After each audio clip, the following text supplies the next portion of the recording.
Hello everyone and welcome to a video on the Game Mobs channel. Today we're going to be turning this DS Lite that doesn't, well, as you can see, has screen lines here and you wouldn't be able to see, but all the pins in the cartridge slot are bent, but the bottom screen is perfectly working, and so we'll be turning this into a Gameboy macro Lite.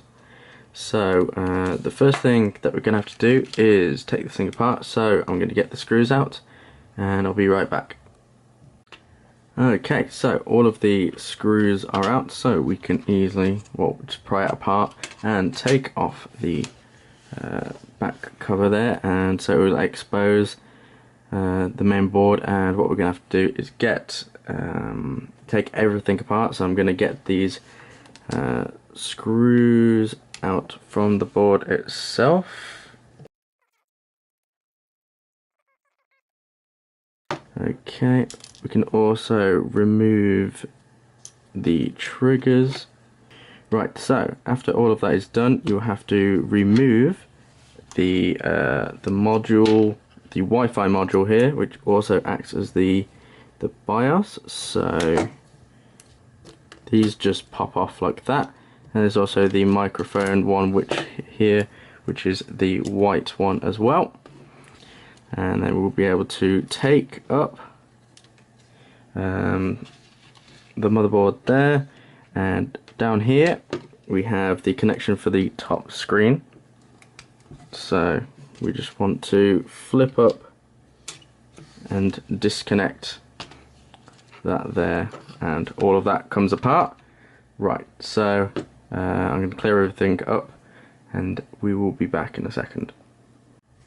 Right, okay, so I've got everything put away and I've just got being left with the top screen. I've took the covers off from where the screws are, and there was also two on the back just under here.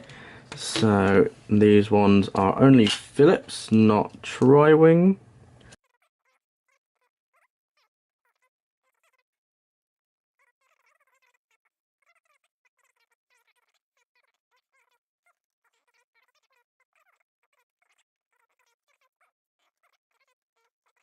So what we can do is we can separate the two plastic pieces that were connected through the two screws just over here, and we've got the ribbon cable, and the ribbon cable you need to try and keep in as best condition as possible. So there is actually a little plastic slot it can go through, but I'm going to shut the camera off and come back in a moment when I've got all of it pieced apart, just so it makes things easier.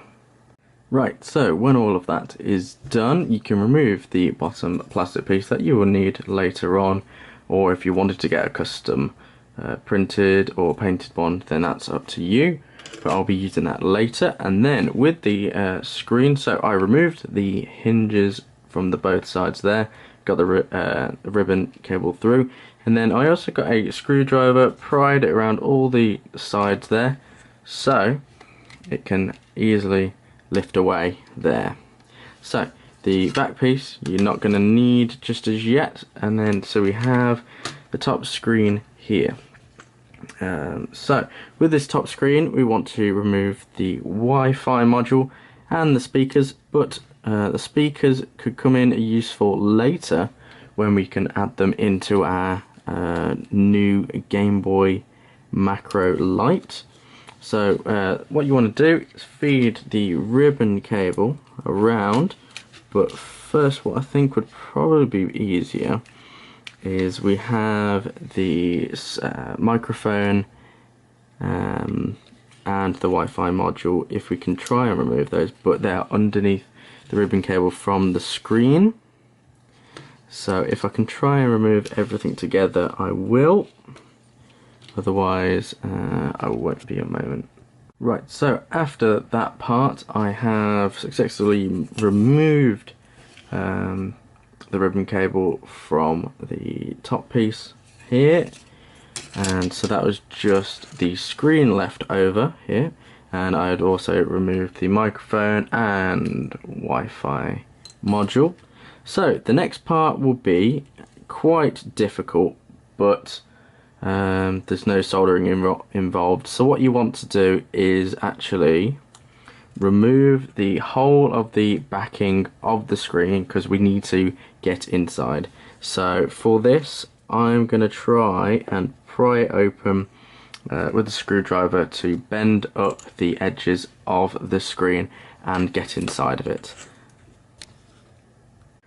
Okay, so with the back removed, I managed to use a very thin screwdriver to pry up the sides, and this also worked for the next part of the screen, where you can just, where it does the front screen, and then also on the back here there's another sheet of metal, quite thin, so you should be able to get it in the corners.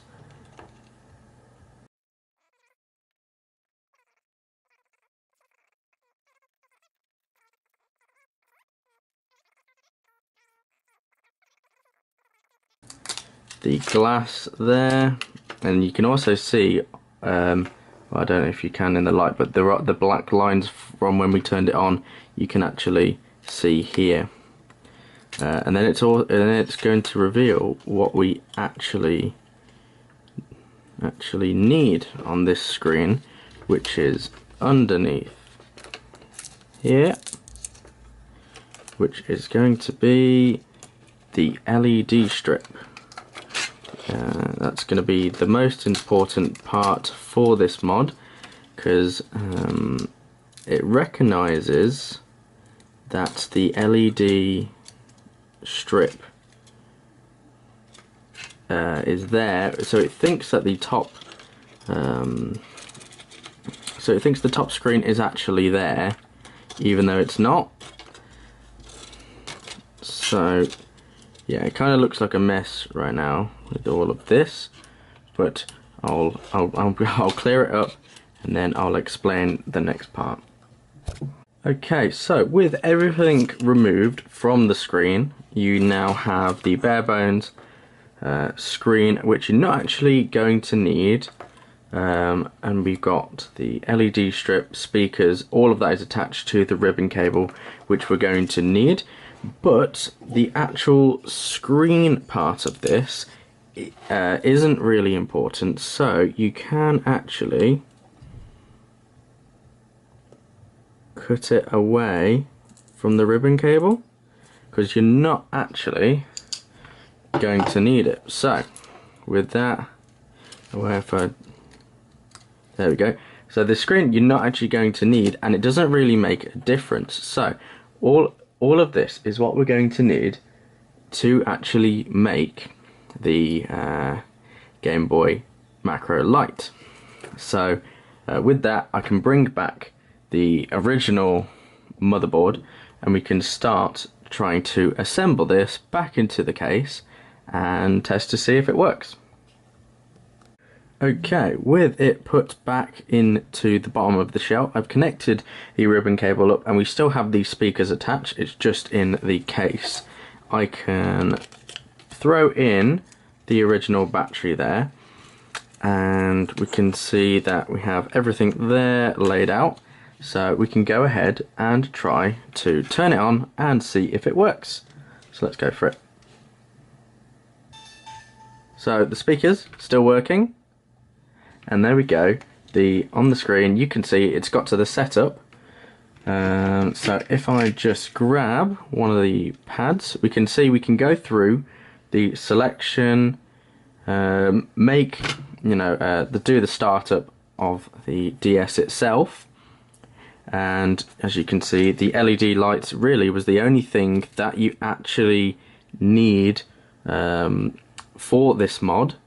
So if you want to do this mod without any soldering and literally just taking it apart, if you feel more comfortable doing that, then this is definitely the best way to go around it. Actually, with that, I'll be able to add the front piece, or if you wanted to get a custom one made, put it all back together, screw it up, And there we go.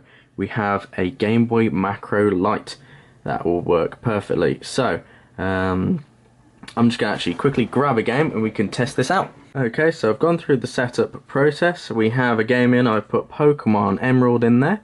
So now we can try this out. So also I'd like to point out the touchscreen still works with this method. So with some things, if you know, you can run, say, like a DS game if yours works with only the bottom screen, say like some mini games. Otherwise, I can literally just tap on start the game, and then we go with the speakers, we have the sound, and we are running Pokemon Emerald.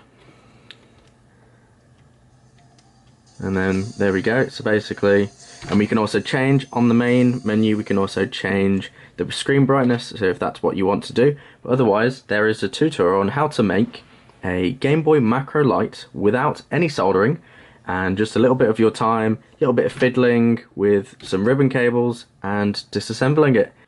For the final part, I just wanted to show you it all assembled. I've got it all assembled. The ribbon cable, I bent it in a way where it's not going to damage the actual connection to the LED strip. I've got all the screws in, battery back in, got it set up. I've milled out one of the little posts that holds the stylus in to now fit the speaker, which is just in there. I don't know if you can see it, but you can just see the edge of it just there. So I might need to drill out some holes there, but you know, just for a basic tutorial, you don't really need to do that. The L and R buttons work perfectly, and so let's go ahead and get a game. Pokemon Emerald here, and let's turn it on. And you can hear the speaker working as well. Touchscreen does work as well, so you can do all of this. Picto chat, there you go. Touchscreen works, and then you can probably hear it does work. And let's start the game. And perfect. We have a working Game Boy Macro Lite for, you know, something cheap that we got off eBay, and it's got a perfect, better than Game Boy SP screen in a nice form factor, and it's just a great little mod. So I hope you enjoyed. Thank you very much for watching, and stay tuned for more.